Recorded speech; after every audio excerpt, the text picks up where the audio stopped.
Beginilah firman Tuhan. Kelahiran Yesus Kristus adalah seperti berikut. Pada waktu Maria ibunya bertunangan dengan Yusuf, ternyata ia mengandung dari Roh Kudus sebelum mereka hidup sebagai suami istri.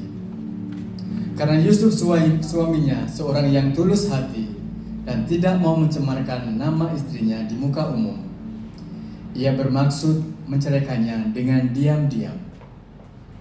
Tetapi ketika ia mempertimbangkan maksud itu, malaikat Tuhan nampak kepadanya dalam mimpi dan berkata, "Yusuf, anak Daud, janganlah engkau takut mengambil Maria sebagai istrimu. Sebab anak yang di dalam kandungannya adalah dari Roh Kudus. Ia akan melahirkan anak laki-laki, dan engkau akan menamakan dia Yesus. Karena dialah yang akan menyelamatkan umatnya dari dosa mereka." Hal itu terjadi supaya genaplah yang difirmankan Tuhan oleh Nabi.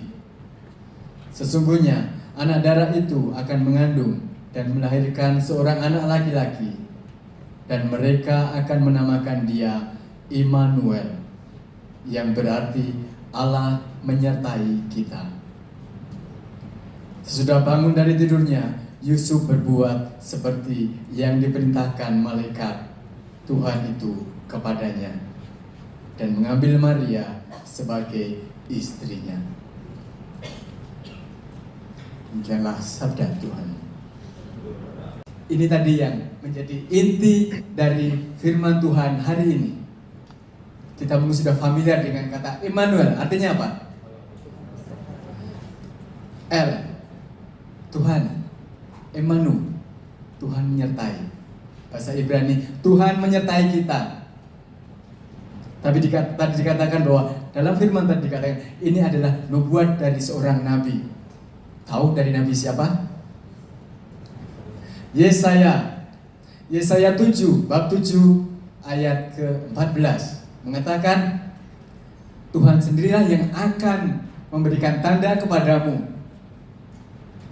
Seorang anak darah akan mengandung dan melahirkan seorang anak laki-laki, dan akan menamai dia Immanuel. Ini dikatakan Yesaya kepada Raja Ahaz.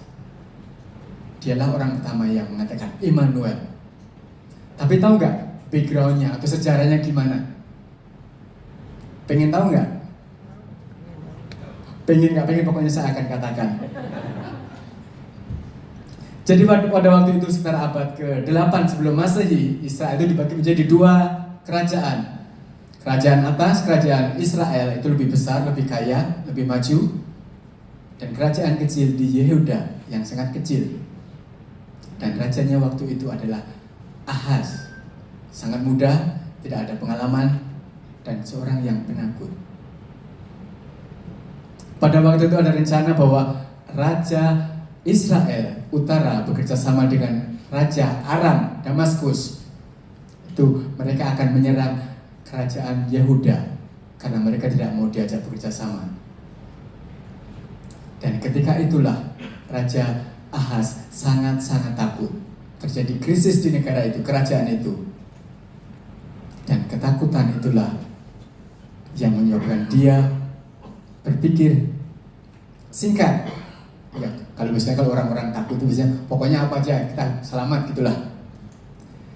Dan waktu itulah dia ingin berkehendak untuk meminta bantuan dari kerajaan Asyur. Pas itulah Yesaya datang.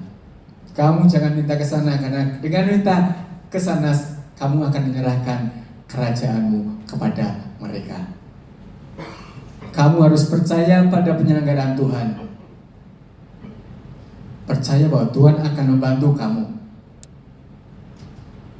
Terus Yesaya ngomong, udah kamu minta tanda apa aja ke Tuhan, pasti akan diberikan, bahwa Tuhan akan menyertai kamu. Tapi Ahaz bilang, saya nggak mau mencobai Tuhan, enggak. Dan ayat inilah yang datang.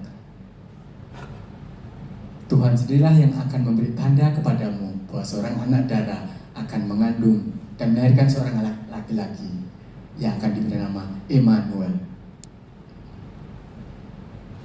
Tapi akhirnya gimana?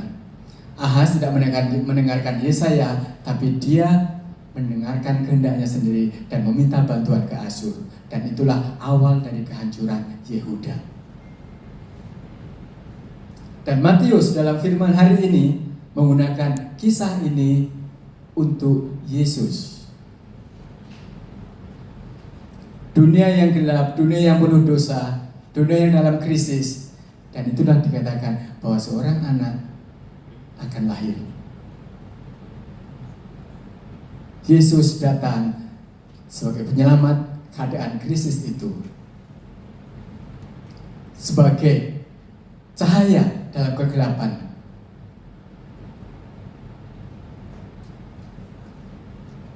Dalam keadaan krisis, Tuhanlah yang menyelamatkan.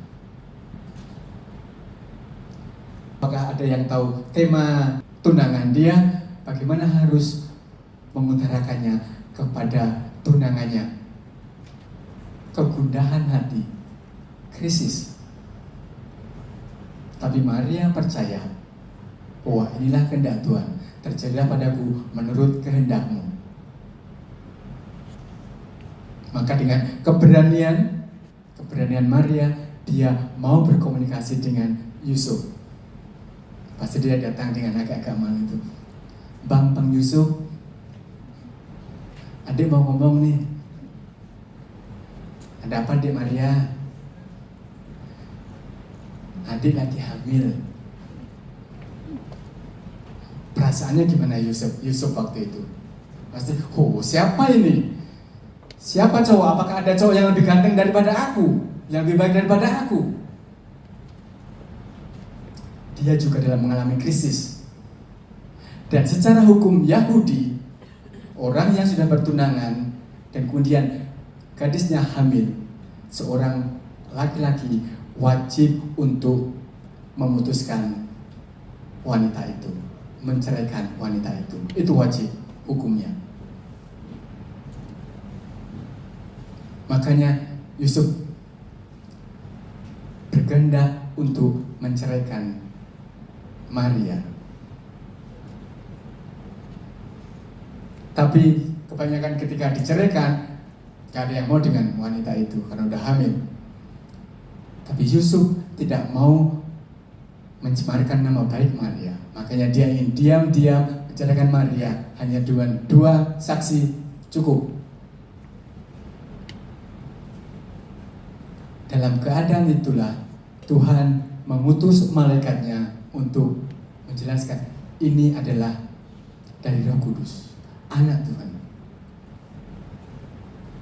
Dan yang utama, Yusuf membuka hatinya untuk mendengarkan suara Tuhan. Dia mengalahkan kehendaknya sendiri, mengorbankan kehendaknya sendiri, dan akhirnya mengikuti kehendak Tuhan. Yang terjadi adalah keselamatan hadir di situ. Tidak terjadi perpecahan antara Yusuf dan Maria, tapi terjadi keselamatan karena Allah hadir di situ. Karena kepercayaan Maria dan Yusuf, mereka bisa selamat. Kehadiran Allah menyelamatkan. Kenapa PGI dan KWI ngambil tema ini? Tema Allah hadir untuk menyelamatkan keluarga. Pas itu mereka nggak ngomong ke saya nggak tahu apa artinya. Tapi saya kira bahwa mereka melihat adanya entah bahaya, entah apa dalam keluarga di Indonesia. Mungkin juga keluarga di sini juga. Ada keretakan, ada masalah dalam keluarga Kristiani. Biasanya apa sih masalah dalam keluarga itu? Keuangan, selingkuh. Biasanya ada cewek yang lebih cantik, ada cowok yang lebih ganteng. Oke, chat akhirnya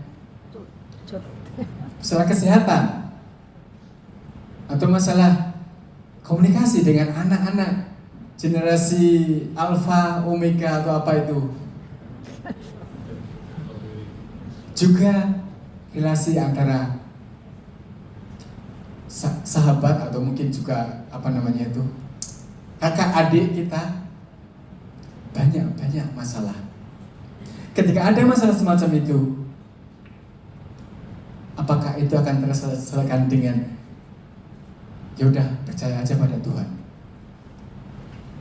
Selesai nggak masalahnya? Mungkin aja selesai kalau Tuhan menginginkan, tapi presentasinya akan sangat kecil. Gabriel, kamu ke sana ngomong ke orang ini, masalahnya selesaikan gini. Bisa, tapi mungkin presentasinya juga kecil. Tapi itu Tuhan mungkin juga mengutus malaikatnya lewat orang-orang dekat kita, lewat keluarga kita, orang tua kita, sahabat kita, kenalan kita, siapapun yang mungkin juga memberi masukan nasihat kepada kita. Kalau kita mau terbuka mendengarkan, mungkin juga akan membantu. Tapi yang utama, kepercayaan kita bahwa Immanuel, Tuhan menyertai kita, akan sangat terasa dengan usaha kita dalam keluarga kita sendiri. Gimana? Ngobrol, mencari sumber keuangan yang baru, yang halal kok, bukan ngajak berkorupsi berjemaah, nanti ditangkap KPK semua nanti sekeluarga. Saya nggak nyindir siapa loh. Komunikasi, membuka hati kita, atau juga dengan ketika kita ada masalah dengan anak-anak kita, atau anak-anak dengan orang tua kita, bagaimana kita juga berusaha mengikuti tren mereka, belajar tentang psikologi anak. Setiap usaha itulah Tuhan hadir. Allah menyertai kita. Allah menyertai kita, Immanuel, itu kita manifestasikan dalam niat dan usaha kita dalam kehidupan kita sehari-hari. Dan semoga firman hari ini menjadi undangan bagi Yusuf yang terbuka hatinya, membuka hati. Jangan kalau ada masalah malah membuka pintu keluar minggat dari rumah. Enggak, membuka hati kita untuk mendengarkan orang lain, mendengarkan pasangan kita, mendengarkan anak-anak kita.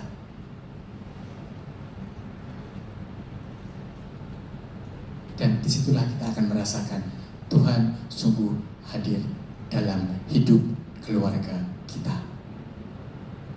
Dan semoga ini benar-benar menjadi undangan agar kita bisa mempercayakan hidup kita pada Tuhan, keluarga kita, sehingga kita pun bisa menjadi saksi bagi keluarga-keluarga yang lainnya yang mungkin ada masalah, sehingga mereka pun bisa merasakan Immanuel, Allah menyertai mereka juga. Amin. Kayaknya beberapa udah pada ngantuk. Satu sama lain berani terbuka hati kita dan berani untuk kadang berkorban dalam kehendak kita. Dan Tuhan memberkati.